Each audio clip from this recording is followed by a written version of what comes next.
नमस्कार, मैं हूँ शालिनी और आप देख रहे हैं बीबीएन भव्य भारत न्यूज। चलिए शुरू करते हैं आज की मुख्य खबरें। अमेरिका चीन का यह नया झगड़ा भारत के लिए बनेगा बड़ा रगड़ा। प्रशांत महासागर में दबदबे के लिए अमेरिका और चीन में जंग चरम पर पहुंच गई है। हाल ही में जब अमेरिका में सालाना राष्ट्रीय रक्षा प्राधिकरण अधिनियम एनडीएए का फाइनल ड्राफ्ट जारी हुआ, तो सबसे अजीब बात थी प्रशांत महासागर में एम्फीबियंस विमानों का एक पायलट प्रोजेक्ट। बताया जा रहा है कि प्रशांत महासागर में अमेरिका अपने सैन्य अड्डों पर बड़ी संख्या में साजो सामान की कमी का सामना कर रहा है, जिसे पूरा करना उसके लिए बड़ा सिरदर्द बन चुका है। दरअसल चीन इस इलाके में अपनी मौजूदगी जबरदस्त तरीके से बढ़ा रहा है। प्रशांत महासागर में इन दो देशों का झगड़ा भारत के लिए भी टेंशन की बात हो सकती है, क्योंकि भारत के अपने हित हैं, इसे भी स्टोरी में समझते हैं।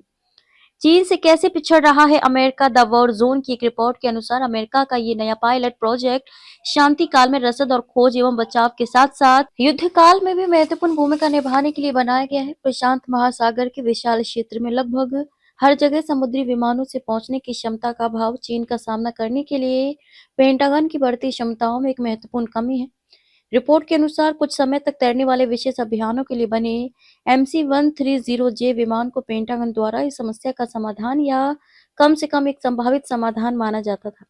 अंततः वर्षों के विकास और निकट भविष्य में उड़ान परीक्षण के वादे के बाद उस कार्यक्रम को 2024 में बंद कर दिया गया। प्रशांत क्षेत्र में अपनी जरूरतों को पूरा करने के लिए जल चालित विमानों का उपयोग करने की अन्य पहलें भी हाल के वर्षों में बंद कर दी गई हैं।